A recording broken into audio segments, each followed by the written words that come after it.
I failed, dabba dee dabba fail, dabba dee dabba fail, dabba dee dabba fail. God, these are getting more and more just uninspired, and the singing is getting more and more worse. Why am I doing this? Hello, everybody, and welcome back to another episode of You Have Failed with me, SaiyanVader, where we are obviously back again. This week we will be discussing a topic that I'm hoping will actually become popular again, hopefully next year. We're looking at this point. But to most people, when I say the word chaotic, that doesn't mean anything to you. And in fact, of all my friends I now have, all three of them, only one of them actually, when I mentioned it, knew what it was and had heard of it, and they was just as shocked that they finally met another person who doesn't think it's just made up and we're talking crap about something in our childhood that wasn't actually real. But before we get into what chaotic is and the fact that I'm not insane for imagining this thing, it was real and in my childhood, we are of course going to mention, of course, that we at Digital Arts do stand with Black Lives Matter. It's a very big and important campaign that still needs the attention, because we still need to fight and win, essentially. So, because black people are still being incredibly oppressed across the world, uh, namely in the West, in certain countries. But yeah, it's a serious issue that has, for some reason, just been pushed under the rug. And I get that 2020 has been a bit of a shit year for everyone. Nothing's gone right, pandemics, this, that, and the other.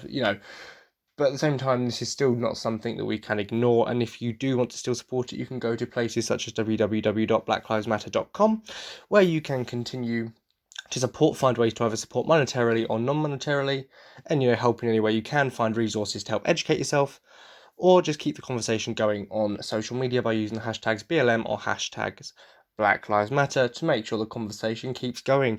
Also, this month has been and is still for the next few days Black History Month, something that slipped our minds with everything. I mean, to be fair, it's my dad's birthday on the day that this goes up, so tomorrow. I'm recording this the day before. And I didn't even know, because I had no idea what the date was, what month it is, what day of the week it is most of the time. Dates are really slipping my mind at the moment. So yeah, I didn't even realise it was my own dad's birthday tomorrow. I know when his birthday is, I just didn't realise what day it was. So yeah, it's dates slip our minds, and so it sort of slipped our mind. But fortunately, because we pump out the Black Lives Matters messages every week, we are still obviously very supportive of it, and I still read up a lot on it weekly anyway. But if you don't and you are interested, I just, for a test, went onto Google and typed in sort of good websites to educate yourself on Black History Month, and loads of suggestions come up. The one that came up the most was blackhistory.com, and this is an all-inclusive site that will cover the breadth of Black history in the West and a lot of it in America. But there are so many other sites you can visit to educate yourself on their history and celebrate at the end of this month, and also just celebrate through the rest of the year their culture, and not forget that it exists. Because 1 month to celebrate it, yes, but the rest of the year to acknowledge that it exists and that they have a very rich and vibrant history that matches our own.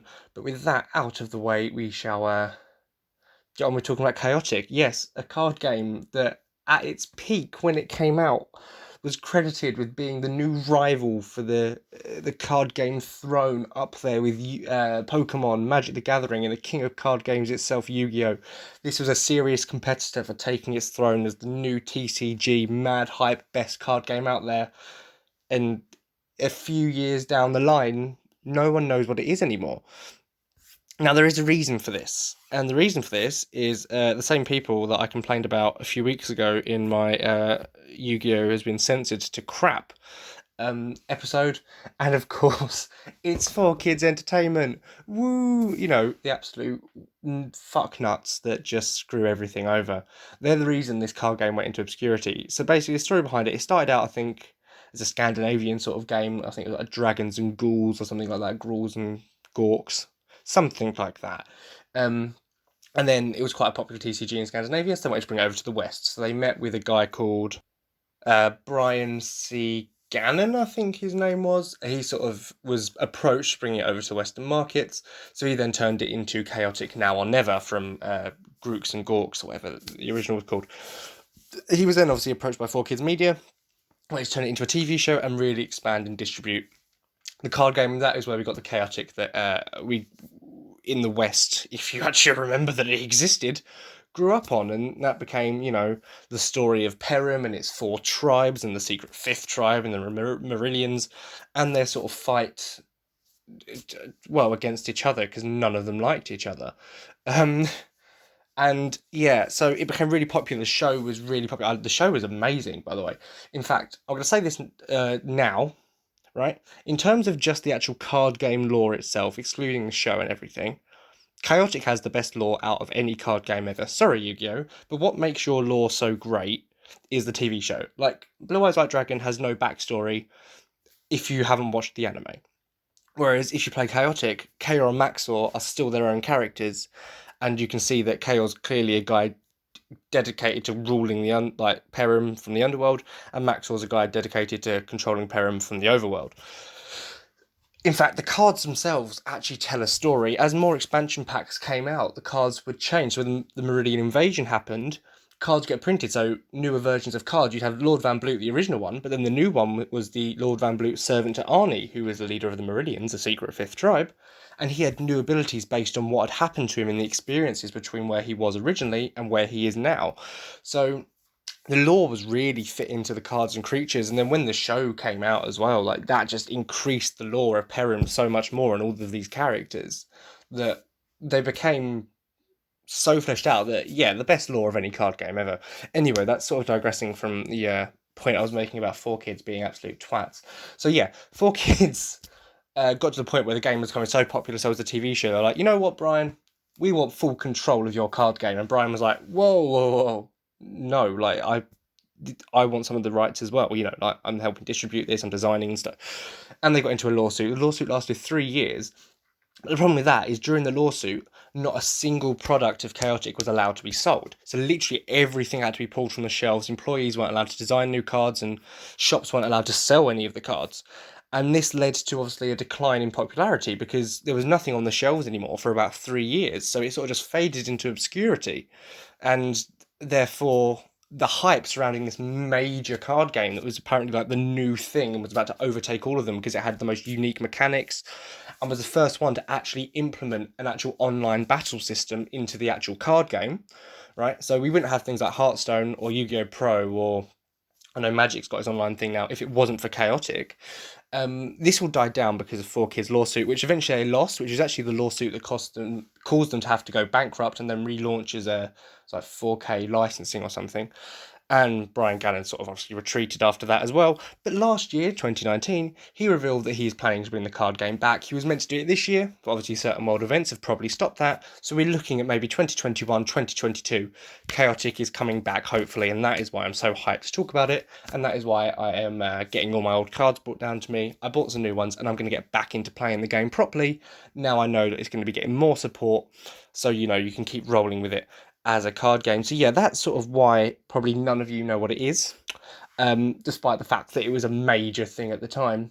It fades into obscurity, and the show is fantastic as well, and so is the card game. I mentioned moments ago that it was the first one to implement a unique online battle simulator, and that's because on each card there was a unique code printed at the bottom, which meant that every single chaotic card printed is 100% unique. You could have, for example, 2 chaos in front of you, and they will not be exactly the same. Because not only are there sort of stats that are randomized, you've got the courage, power, wisdom, and speed, and then their energy values, which are sort of randomized from card to card anyway. But even if they somehow matched on a blue moon, the unique code at the bottom is unique to every single individual card. Which means when you were to go onto the online simulator, which isn't around anymore because obviously the game went bankrupt, you would type in that unique card and you would get the online copy of that card with the exact same stats as the one you physically owned, which made it so different from all the time because there was nothing like that back then. As I say, we wouldn't have Hearthstone or Yu-Gi-Oh! Pro if it wasn't for this big bound that Chaotic took to ensure that you could play online even if you couldn't actually meet up with your friends, which would have been great in a pandemic, by the way, just saying. So it's a shame it went bankrupt all those years ago and he didn't have a chance to get it started again before everything came out and in the pandemic. But yeah, it was a very unique game, and I don't know if any of you have played Star Wars Destinies as well. You sort of I describe it as very much a mix of Star Wars Destinies, another game that's sort of ended now, but I think that's ended rather than just gone temporarily. Everyone thought Chaotic had gone forever as well, but anyway, so it's very much a mix of Star Wars Destinies and Yu-Gi-Oh! I'd say, and like the lore and the monsters and the side of that, but the way you set it up with like creatures already set up and battle gear. But even then, it's very different because the way you play is you set up armies of either 1 versus 1, which isn't really an army, 3 versus 3, 6 versus 6, 10 versus 10, and it keeps going up. You just keep adding to your triangle basically. But the most common formats are 3 versus 3 or 6 versus 6, and your aim is to completely destroy the enemy's armies by taking it in turns. But what is different to most other card games, like look at Yu-Gi-Oh! For example. I love the game, but it's not a very back and forth type game. It's a game where the person who goes first builds an unbreakable board, and then you've got to struggle to try and break it before he kills you. Right? That's what Yu-Gi-Oh! Is. Chaotic, you first pick the location. Whoever's the active player is will turn over the first card of the location deck. You'll do that, then he'll say, I don't know, Chaos attacks Maxor. You'll then engage in battle. You'll decide which creature attacks first based on the location card. Will say initiative, wisdom, and it's whichever card has the highest wisdom then attacks first. And then you draw from an attack deck, and then you each take turns to play an attack, and that will then deplete from that creature's energy until one of the creatures reaches 0. And that is the most basic way to explain it, really. And after a battle, if you're the creature that survived, your energy goes back up to full. So say you've had a really hard battle, you're left with 5 energy, you don't stay on 5 energy, that KO then gets replenished to 70 for the next battle. So your KO started to 70 energy, which is what my KO has. So it's quite simple. And then obviously battle gear you equip to each creature as well, sorry, not monster, and that will help in certain ways. So if you were to play the Vile Driver on KO, that means every time he does a fire attack, it gets an extra 5 damage, or a Valaric Shard does something similar for earth attacks. But then you've got Music as well, and this is getting into the more complicated rules now. So you've got to have 1 battle gear for each monster, and the same amount of Music as each creature as well, but you don't need to, like, each creature doesn't need to use that music. And that's basically stands for musical magic, which is another great thing of the lore. It's not just magic, it's because in the show, each music, when it's cast, plays a different tune, and literally all composed differently. And that's what it was. It was musical magic, and you'd use a magician, which was a spiritual thing that you could hold within you, to cast it. And certain creatures have more magicians than others. Like the KO I've got definitely has 3. But I think, for example, I can't think of any that has 0. KO the Fierce, which is an evolved form of KO, has 0 magicians. He sort of gave up his magicians to get more power, essentially. So you can play abilities and magicians whenever you really want, but the attack is 1 at a time, so it's a very back and forth, and you feel like you're having an actual battle, and then the winner gets to move their creatures forward into that defeated enemy space, and it's literally like an advancing army. So it's a very fluid game, and very back and forth, and very balanced. And I say the battle gear and the music can sometimes make all the difference, but setting up your army right does as well. And you've got the 4 tribes of Perim, 5, sorry, keep forgetting the Marillions. You've got the 5 tribes of Perim to pick from. So, as I mentioned, you've got the Overworlders, who are the high, mighty, noble assholes who think they're better than everyone else, but really aren't. A bit sucky. I'll get into that in a minute in the lore. Then you've got the Underworlders, who are the best, ruled by Chaos himself, absolute lad, who are slightly more underhanded and more willing to win, but aren't evil. That's something I need to stress. The Underworlders are not evil, right? That's one thing I love about Chaotic, is that none of the tribes are inherently evil. They all want what's best for their own tribes, and whilst that is, yes, to control Perim for them, like, Chaos, as ruler of the Underworld, isn't evil. Yes, he's ruthless and he's cunning, but he does everything he does to protect his people and to protect the Underworld. He doesn't do it to be evil, he does it to protect his people. His duty is to his people. And also the Underworlders hate the Overworlders because the Overworlders pretend like they're better than them because they live above them, essentially, in the Overworld. And the Overworld are actually pretentious knobheads. Anyway, I'm digressing from the tribe. Then you've got the Mepedians, which are the more reptile-like creatures who live in the deserts of the Overworld, but aren't part of the Overworld tribe. And you have the Danians, which are like bug-like, mainly ant-like creatures, who live in hives in the Underworld. And then you've got the Meridians, who live behind the doors of the deep mines, which are ancient creatures who aren't very nice. They are evil. They are actually evil. But the other 4, none of them are inherently evil. So I don't like being a fan of the Underworld. I don't like the Overworld as much. Maxor's a bit of a knob. He he thinks he's better than everyone else. Like, oh yeah, I'm Maxor, hero of the Overworld. Ha ha ha ha. Like, shut up. Chaos better than you. Like, Chaos cares about his people and doesn't think he's above them. He's just doing everything he can to further their goals. Okay, he built himself a statue once, but that's after he helped defeat Arnie, the leader of the Meridians. Like, come on. He deserved it. And yeah, I mean, right, one way I think is definitely to show that the Overworlders are not the good guys, by the way. So there was one episode, I remember, and don't get me wrong, it was in one of the characters' dreams, but I still think it's enough evidence to prove that one's high and mighty and the other isn't.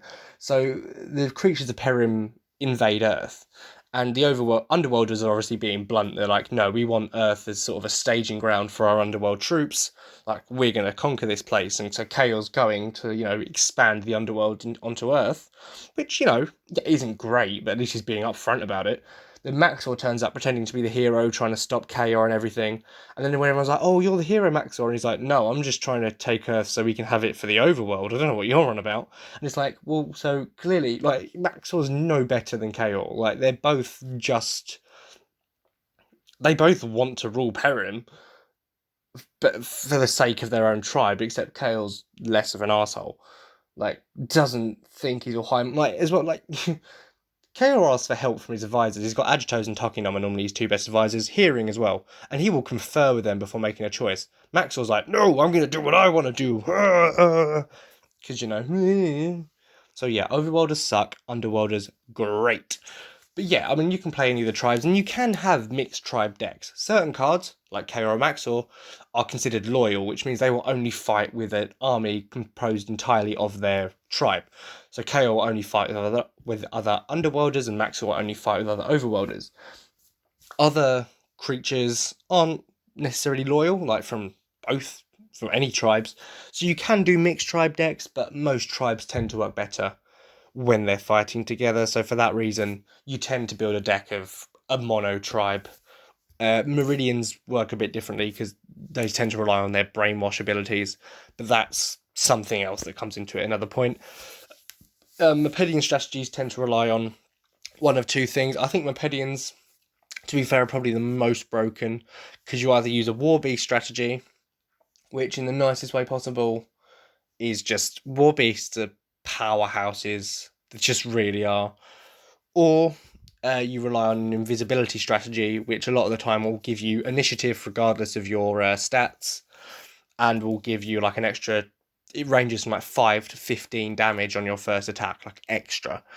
So it's quite a broken strategy, Mepedians, but there are ways to get around it if you have a spectral viewer, which I don't think I have. I don't have my cards back from home yet. They're being brought to me on Wednesday. Hopefully I've got a spectral viewer in there. Otherwise, Mepedians are going to be a problem for my Underworld deck. And there are certain Mujiks as well, but I don't think I have that either. So I might just have to take the damage and hope I can deal out more. Danians, on the other hand, are a bit different, because they're more tactical. You've got to rely on activating something called Hive, which normally involves sacrificing your weaker Mandiblors to then boost your higher elite Danian warriors and squad leaders later on down the line, which is different from how you'd set up a normal deck. Normal decks, you have your sort of weaker ones at the back, so maybe your Mujik casters, who normally have lower energy but more Mujik counters, or ones that have abilities that boost your team. So I know, for example, I don't have the card yet. It's being delivered to me soon, hopefully. I bought Agitos, something Commander, or the Powerful Speaker. I can't think of the exact version of Agitos it was. But he's got an ability that basically gives all of your Underworlders an advantage in battle. I just remembered his name. It's Agito's Eloquent Motivator. That's it. Yes, and I'm pretty sure his advantage he gives is at the beginning of your turn, so when it's your turn only, unfortunately, any underworld creature you control gains the abilities Intimidate, Courage 20, and Intimidate Power 20, which means whenever it goes into battle, the opposing creature will lose 20 Courage and 20 Power. He also has another ability, I believe, that if he gives up his 2 Mujic counters, which he does have, you can target a creature on the enemy team, which means if it can move into the space of one of your current creatures, it has to. So you can sort of force your opponent to attack your monster when they don't want to. So Agitos will, when I get it, he'll be sort of my final back rower as a way to sort of boost my Overworlders when they go into battle and maybe force my enemy in overworlders, underworlders, and then maybe force my enemy into a fight they didn't want to get into at the time, which would be really cool. But even if you don't want to force them, he's still got 2 music counters,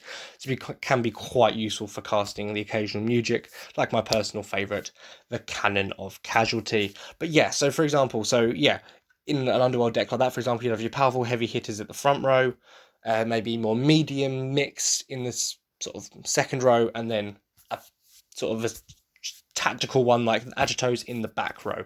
Whereas Danians, on the other hand, you'd play your weaker Mandiblores in the front row and have your more powerful ones in the back row, because you want to sacrifice the Mandiblores for the most part to then boost the ones later when you activate abilities such as Hive. Normally for a cost of either a music counter, or there are other ways to activate Hive depending on abilities and stuff.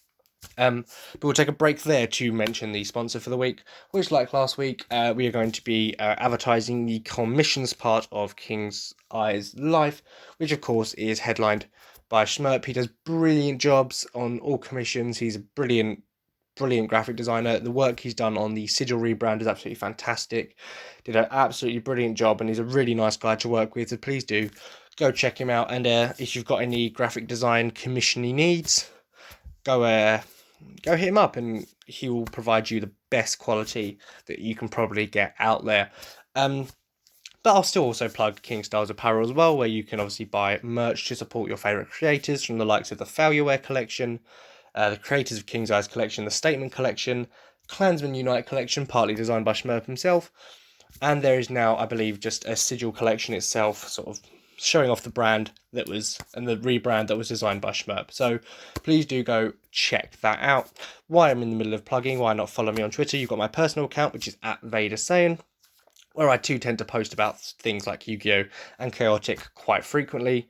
And also the pinned tweet on there is to my Discord server, where I'm starting to move it into a more TCG gaming based server as well, so we can discuss games like this, maybe play games if we get an online simulator for Chaotic again, and discuss like stuff like that. So if you'd want to join, that'd be great. Sorry, excuse me.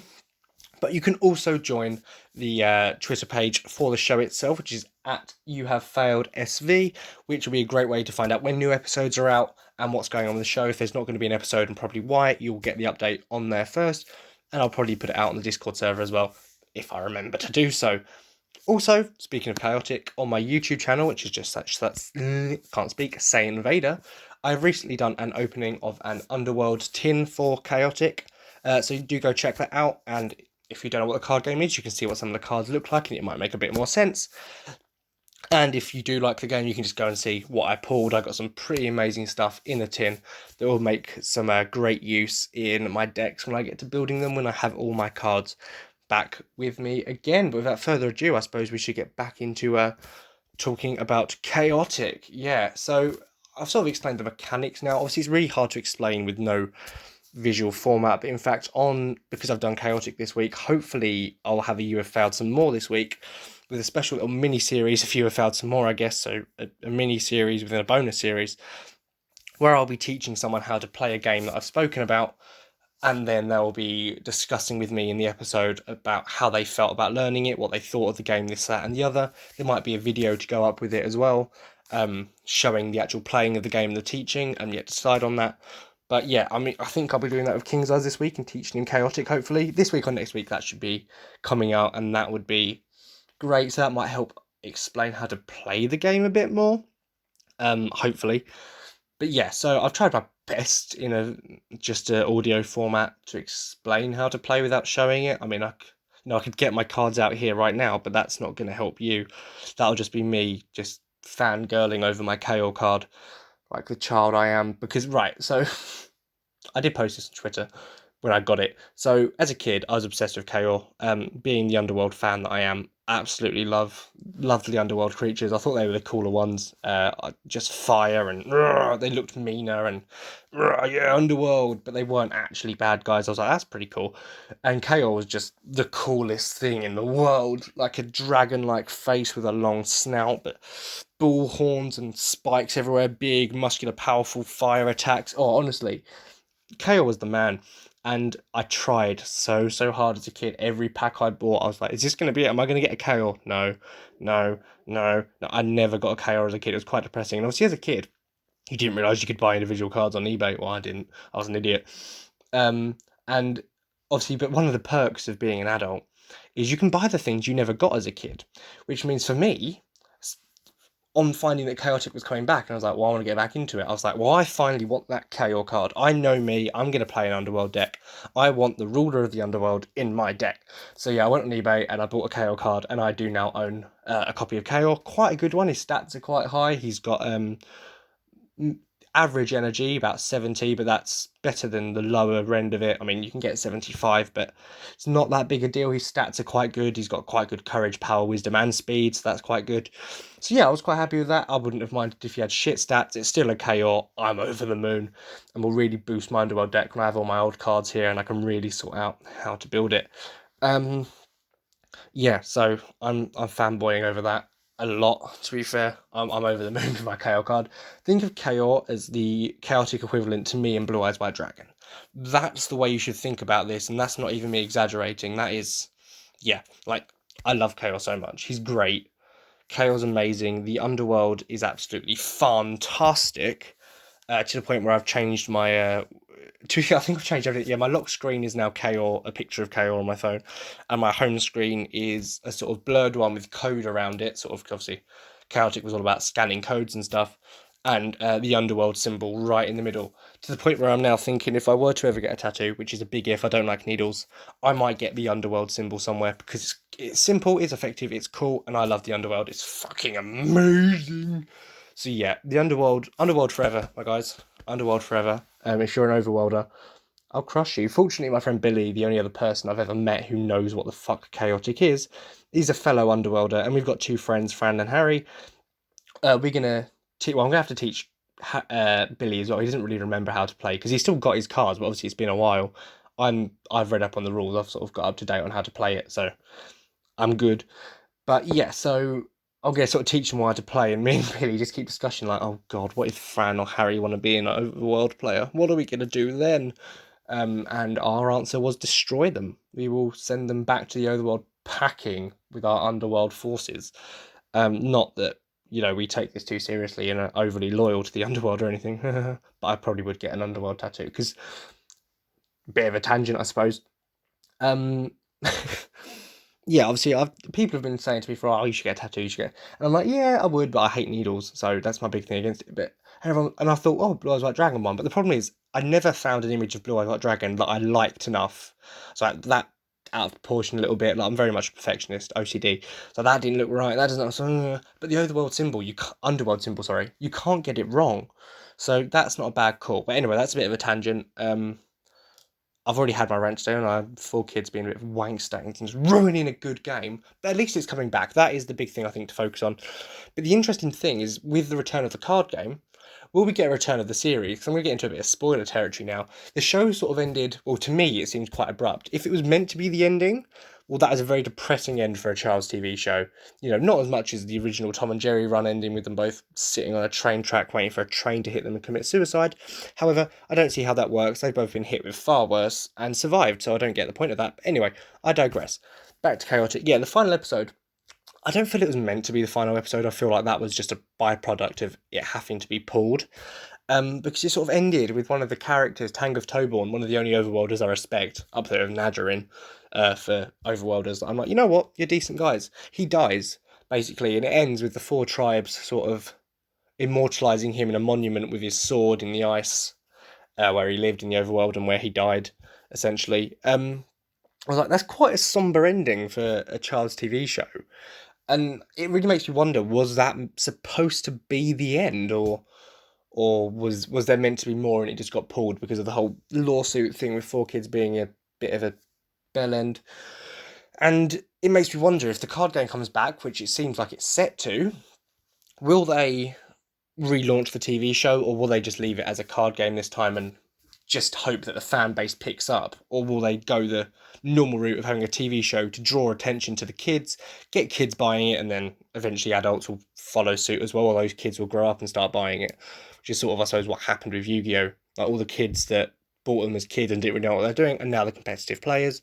Is that going to be their strategy, or are they hoping there's still enough of a fan base? Because I know there is a significant fan base. Like, I'm now part of the Chaotic subreddit, Because when I was reading the rulebook, there are certain things that obviously don't make all too much sense all the time, like certain wordings or certain abilities. So you join the Reddit and you find out things, and so there's a big thing going on about sort of learning the game again. And apparently as well, the really good thing is Brian Gannon did sort of say that when he brings the game back, your old cards won't be invalid. So from the sounds of things, he's not going to completely relaunch and redo the game. He's sort of going to continue where he left off and just keep printing all new sets and stuff, but for the same game. So all your old cards, like my old KO cards and everything, will still be valid. I can still play them, but obviously he'll keep releasing new cards as well, which also makes me wonder, will he start, because obviously there's going to be loads of the old sets in storehouses and warehouses somewhere. Is he going to re-release those to the public, or is he just going to focus on throwing new stuff out? If you to ask me, whilst obviously priority should be on getting the new product out, selling some of the old stuff that you still have lying around would still be good for the older fans to, have some nostalgia. I'd love to buy some Dawn of Perim packs, some older tins and stuff, Meridian Invasion, because I don't think I ever had any Meridian Invasion packs as a kid. I don't think they made it to the UK in time, because I think by the time the lawsuit was happening, season 2 and 3 were airing in the US, but never in the UK. So I don't really remember Meridian Invasion being a big thing over here. Like, I only found the second and third series years after the show had ended for me, which was season 1, which had a massive cliffhanger. So I never got why they ended it there. As a kid, which is obviously where Tom cheats, but he doesn't. You find out in season 2, it's actually, they both know what's going on. They both pretend to cheat to do something else, and that's fine. But yes, Meridian Invasion, I don't think ever really made it over to the UK, not that I can remember. So I'd like that set to be released and get some, Meridian Invasion cards over here in the UK. Maybe they did, and maybe I just didn't see it much, because maybe it was probably, I'm imagining it was around the time the lawsuit was starting, so things were starting to be pulled, so they weren't as regular. Like, I remember the collector tin I had as a kid, I could never find the Underworld one. I only had to get the stupid Overworld one. That's why I was really glad when I got the Underworld one, and then I opened it on the YouTube video. But I remember I found that in I think, was it Hamleys, believe it or not, store in yeah, believe it or not, that's Ripley's, fucking hell. Hamleys in London, which is the big toy shop in London. Um like, they were hard to find chaotic cards, I think. Especially towards the end, and I imagine, I can't remember Meridian Invasion being released in the UK. I don't think I've got any. I definitely don't have any Meridian cards. I don't have any Brainwash cards, so I think I only sort of got sort of Dawn of Perim, Silent Sands, Zenith of the Hive, sort of those level starter packs before the Meridians invaded.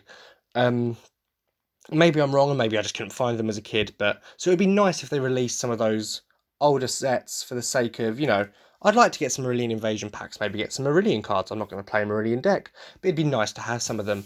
And simple things like that I think would be really great for bringing the old fan base back, and then showing them all the new cards you're printing as well, like new Overworlders, new Underworlders, continuing the lore and getting people into it. And that's, like I mentioned earlier, the lore is that much embedded into the cards as much as it is the show, that whilst the show will be good, yes, to draw in kids and new audience, at the same time, you don't need a show with this card game to flesh out the lore. The lore is already in the cards.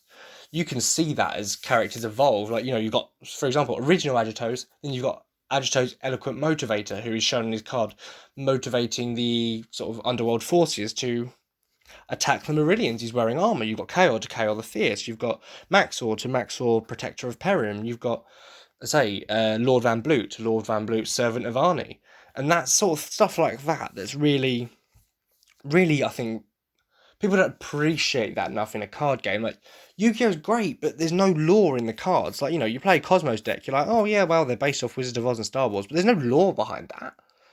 No one cares. And the lore behind the original cards, that was made by the TV show. Like, oh, Ancient Egypt, Blue Eyes White Dragon was Seto Kaiba's girlfriend, and Dark Magician was the Pharaoh's best mate, and and that's great, and I love it, and I love that lore. But that's in the show. You wouldn't have got that with just the cards. Chaotic, you can see the rivalries, you can see all that, that you find out from text underneath the cards that Kiru City was built by a creature called Kiru, who actually turns out to be Chaos' ancestor. Who's obviously now the leader of the underworld. So he was the original leader of the overworld, and stuff like that, just text at the bottom of the cards. Whereas Yu-Gi-Oh! Ones just describe the creatures, or monsters. the chaotic ones give backstory to the creatures, and even if it doesn't have text, you can see them evolving in the different sets, and that is invaluable. And combine that with the first online virtual battle system implementing code from the bottom of the cards, making sure every single one was unique, and a very unique actual battle system itself in the way the card game worked, presented itself, a very unique way the cards looked, and the fact that, you know, each tribe actually had a different color on their card. So rather than every card being standard color, so you got in Yu-Gi-Oh, even though you got your different types of monster, all normal non-effect monsters are vanilla, all effect monsters are the darker brown, then you've got the blue for rituals, fusions, purple. In this, it doesn't matter your coloured tribes. So all the underworld cards are red, all the Mopedian cards are yellow, all the overworld cards are blue, all the Danian cards are brown, all the Meridian cards are black, and then your Mugic's very different. It's sort of like a full art card, really. And then that varies on whether it's a generic Mugic or a tribe-specific Mugic. Battle Gear is just grey, and locations are green, but actually they're horizontal as opposed to sort of vertical portraits. All stuff like this made Chaotic a very unique game, like the whole idea of having a location each turn anyway and changing where you battled. And each location was a location from Perim, the land the creatures came from. So you learnt more about the lore by actually exploring Perim through the game. Whether you were at the Cordiac plunge pools, or you were at the Fear Valley, you were at Underworld City, at Kiru City, whether you were at Runic Grove, the Eye of the Maelstrom, so many more, Prexor Chasm, Glacier Plains, the lava pools, or lava pond, sorry, Castle Bodrin. There's so many. Iron Pillar.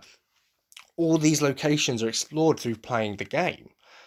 And the deck building is so unique because you don't just build your creatures, you pick the right battle gear for them to implement either one of their elemental attacks, or to boost one of their stats, or to lower an enemy's stats, or do more damage. But you also then have to pick your attack deck and your location deck to work well with your creatures as well. It's very strategic, and let's say even the more basic of decks like the Underworld and the Overworld, where there's no real strategy like Invisibility or Hive, it's more beat down, or work on this element. There's still a strategy in building those decks around it. So the Danians, you'd build it around a Hive ability. Mopedians, you'd probably build it around the Invisibility or the War Beasts. In the Underworld, I know, for example, mine's a fire one, so you build it around the fire element and having your big fire attackers at the front. In the Overworld, you build it around being a loser. And, that's... It's so clever, and honestly, it could have taken Yu-Gi-Oh's throne. Maybe not overtaken. Well, I don't know. By this point, it probably could have overtaken the sales of Yu-Gi-Oh. Yu-Gi-Oh's the best-selling card game of all time. Could this have done it in it would be coming up to 10 years of being around now? Over 10 years of being around? Probably, yeah, maybe. If not, it's still gunning for that throne by this point, and the fact that all these years later, with nothing, it still has a very dedicated fan base and people that still play. It says a lot about it, and it says that what wank stains 4Kids are for ruining that for a lot of people. Because for years it just disappeared, and a lot of people didn't know. I remember I was a kid, obviously, I didn't know why it just disappeared overnight. Had Perim been destroyed by a black car? I don't know. As an adult, I realised it was the lawsuit. As a kid, I didn't know, and I'm glad that it's coming back, because I want to get back. I am getting back into it, and even if it doesn't make a return, I suppose, I can still continue to play it, because I am getting back into it now. But regardless, hopefully it does come back and we can keep doing it. But 4Kids made a big mistake by trying to take full control and power, because they ruined what could have been another cash cow. They had Yu-Gi-Oh rights at the time as well, and they probably still do with their new licensing thing, but that doesn't change the fact that they fucked up. They could have had Yu-Gi-Oh and Chaotic, two of the biggest card games, but now, Chaotic's going to become its own thing. Yu-Gi-Oh, I don't know how much control they even have over that anymore, and it serves them right, really, for what they did, and I'm glad that finally Brian has the resources and ability to bring back this card game, hopefully in its original format. Yeah, the game wasn't perfect, and there's probably some fine-tuning he can do, like you need to get rid of back row hate, for example, and, an elemental hate, and stuff like that, which terms that aren't going to make sense to you if you've never played it, but that's fine. But for the most part, a very unique game with unique abilities, unique creatures, brilliant art styles. And I love the fact, actually, if you look at every card on the right hand side, if you turn the card on its side, you can see it actually credits the artists who designed that specific card and who drew that specific card, which is unseen, I think, in most card games. I know they don't do it in Yu-Gi-Oh! They don't credit the particular artist who did that artwork. But in Chaotic, they credit the artist who did the particular artwork on the card you are looking at. So that's incredible as well. It's a great game, great mechanics, great lore, great TV show, which I hope they bring back, but I'm not sure about that. But the card game is set to return, and that is fantastic. And I hope that maybe some of you are now getting interested in thinking, well, I want to play Chaotic, and I'm hoping that the bonus episode and potentially video that comes with it will also maybe get you involved in the game, liking the game, when you see some of the mechanics and you hear someone who's never heard of it and never played it before, and their opinions on what it was like to play and what it was like to do. So yeah, I mean, I'm really glad it's coming back, and I really hope people start to get into it and bring some attention back. I'm looking forward to when I get home at Christmas, getting together with Billy, Fran, and Harry, and having a game night where I teach them all to play Chaotic, and we just literally we get chaotic and we have a good time. So yeah, thank you so much for listening. Obviously, Chaotic has not failed. I think it's a brilliant game, brilliant TV show, brilliant lore, absolutely fantastic, brilliant on all accounts. Can't fault it at all. But I will say, for kids, you are wank stains. You have failed. This backfired on you majorly when you went bust after this. Hopefully, you've learnt your lesson. That's what you get for censoring Yu-Gi-Oh as well. You know, it all stacks up on you. You're a bit knobbish. Capitalism never works, kids. And again, neither does communism. But thank you so much for listening. Yes, Chaotic hasn't failed. For kids, you definitely have failed, and you always will fail. No one likes you. Thank you so much for listening, and I'll speak to you next week, guys.